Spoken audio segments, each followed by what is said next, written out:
Assalamualaikum warahmatullahi wabarakatuh. Baik, pada kesempatan ini kita akan belajar bagaimana mensimulasikan distribusi panas ya menggunakan persamaan Laplace yang sudah kita pelajari dengan metode numeriknya dengan skema eksplisit dan implisit pada sebuah batang aluminium pipa panjang.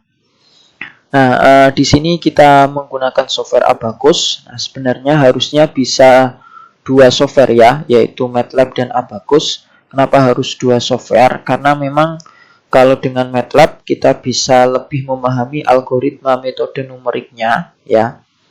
Sedangkan kalau pada Abaqus itu agak susah untuk memahami algoritma numeriknya.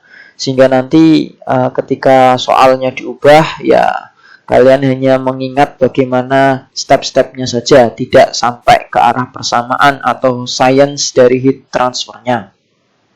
Sedangkan kalau menggunakan MATLAB, memang kelebihannya itu kita bisa tahu algoritma dari simulasinya, tapi cenderungnya lebih susah ya. Sedangkan kalau kita menggunakan Abaqus, itu cenderungnya mensimulasikannya mudah, tapi kita tidak bisa menangkap algoritma dari metode numerik tersebut. Nah, itu kurang lebihnya ya dari MATLAB dan Abaqus gitu. Nah, oke, sekarang kita masuk ke bagaimana mensimulasikan heat transfer pada batang aluminium pipa panjang. Nah, diketahui di sini panjangnya 10 cm dengan setiap elemennya 2 cm. Rentang waktunya atau delta T-nya 0,1 sekon. Kemudian juga diketahui difusi termal. Nah, cuman ketika nanti memasukkan ke dalam software Abaqus, tidak langsung difusi termalnya, tapi terpecah, yaitu menjadi variabel kerapatan, konduktivitas termal, sama kalor jenisnya. Nah, itu nanti kalau digabung akan menjadi koefisien difusi termal. Kemudian syarat batas kiri atau ujung kirinya itu suhunya 100 derajat Celcius, sedangkan ujung kanannya itu 50 derajat Celcius. Nah, langsung saja kita akan mensimulasikannya menggunakan Abaqus. Ini sudah saya buka. Kemudian saya akan membuat geometrinya dulu. Grid part. Kita pilih 2 dimensi, deformable, cell. Nah, kita kasih nama ya, heat transfer persamaan Laplace. Oke. Kemudian approximate size atau ukuran layar, pendekatan ukuran layarnya kita tetapkan nilainya 1 ya, 1 meter gitu. Karena panjang batangnya hanya 10 cm gitu ya, sehingga cukup 1 meter saja. Oke, kita buat kotak begini. Oke.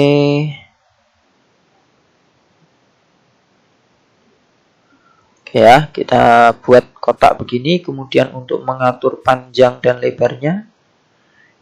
Nah, ini 0,1.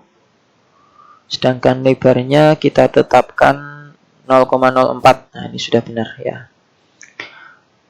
Oke, kemudian done. Nah, nanti akan terbentuk logam panjang ya dari aluminium. Ini panjangnya 10 cm, lebarnya saya buat 4 cm gitu ya.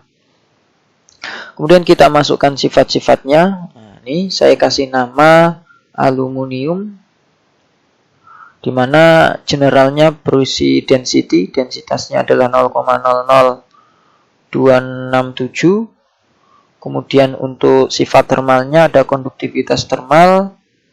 Nah, nilainya 157, cukup tinggi. Kemudian kalor jenisnya nilainya adalah 807,5. Oke. Kemudian kita buat section untuk geometrinya, karena semua bagian ini itu memiliki sifat yang sama, maka sectionnya hanya satu ya. Section 1, homogen dan solid. Oke. Kemudian kita masukkan sifat materialnya ke aluminium ini, oke ya, section 1, oke. Nah, ini akan berwarna hijau seperti ini. Ini menunjukkan bahwa sifat materialnya sudah masuk ke dalam logam aluminiumnya ini. Kita masuk ke assembly ya. Assembly-nya part, oke, dependent, oke. Kemudian kita masuk ke step. Nah, di step ini kita pilih ya heat transfer, karena yang ingin kita simulasikan juga heat transfer.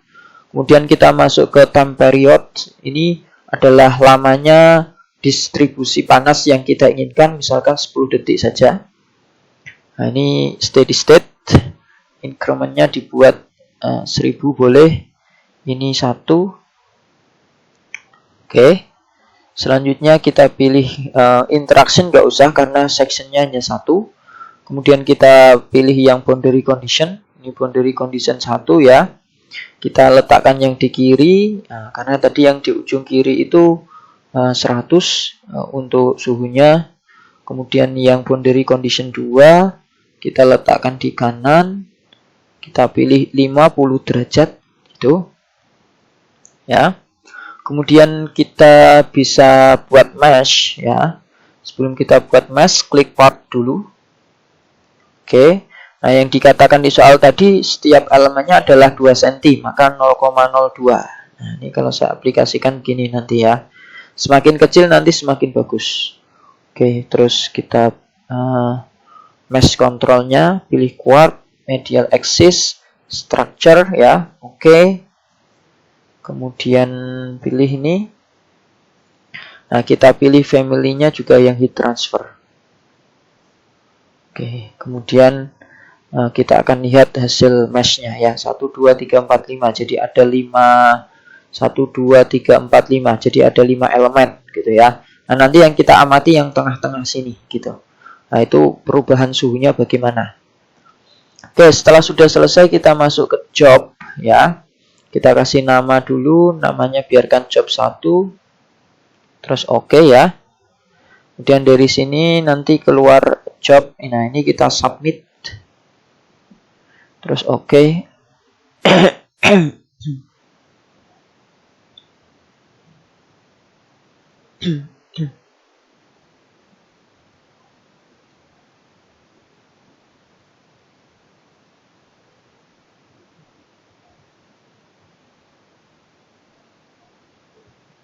Oke, kita tunggu ya sampai di sini nanti completed gitu ya. Ini masih tersubmit.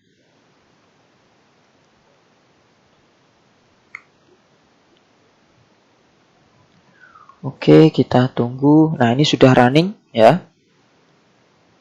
Ini sudah ada keterangan tersubmit, kemudian runningnya juga sukses gitu. Nah, sebentar lagi kita tunggu sampai completed ya. Ini sudah sebenarnya. Nah, ini ya sudah. Oke, kita lihat hasilnya. Nah, seperti ini. Kemudian kita klik yang kontur ya. Kemudian kita perlihatkan suhu di setiap titiknya itu yang NT ini. Nah, ini ya. Ini jadi perubahan suhu di setiap titiknya bisa terlihat. Kalau pengen lihat dalam bentuk animasi begini. Nah, jadi ini perambatan kalornya. Oke. Kemudian kita akan mengambil datanya ya. Mengambil datanya di setiap titiknya ini bagaimana. Oke. Kita bisa ambil tool, kemudian pad, kemudian grid ya. Kita pilih yang node list saja. Grid gitu. Add before. Jadi kita akan tentukan mana titik yang akan kita amati. Oke. Ya, jadi ini titik ke-7 sampai titik ke-12 yang akan kita amati ya. Nah, pilih done. Terus oke gitu ya. Setelah itu kita ambil yang XY data, kemudian grid ya. Kita pilih path. Oke. Kita pilih undeformed. Kemudian di sini time frame-nya kita pengen di waktu keberapa untuk melihat suhu di setiap titiknya. Misalkan di waktu 10 detik ya boleh. Kita apply, terus oke gitu ya. Nah, kemudian kita lihat plotnya. Nah, inilah perubahan suhunya ya. Dari kiri ke kanan, jadi di kiri 100, kemudian semakin lama semakin mengecil menuju ke suhu 50. Menuju ke suhu 50. Nah, kalau misalkan nanti pengen melihat di waktu tidak 10 detik, misalkan di waktu misalkan ini ya 3 detik gitu ya. Oke. Kita lihat plot. Nah, ini jadi suhu di kiri itu 35 derajat, suhu yang di kanan itu sekitar ini 10-an lah, 10 derajat gitu ya. Jadi belum mencapai suhu boundary conditionnya gitu ya. Nah, itu cara mengambil datanya. Nah, banyak yang bisa kalian lakukan, misalkan pengen ngambil data gitu.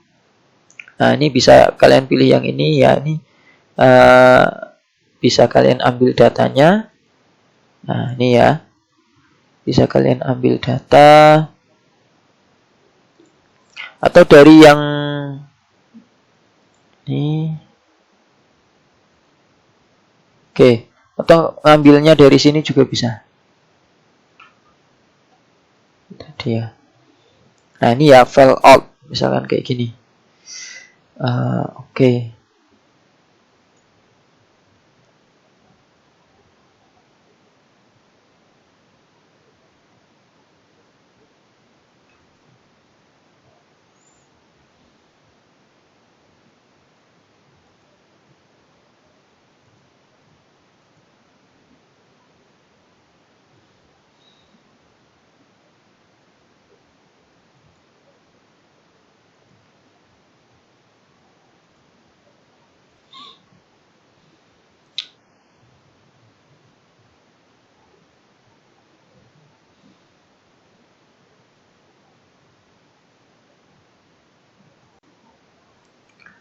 Oke, jadi seperti itu ya untuk mensimulasikan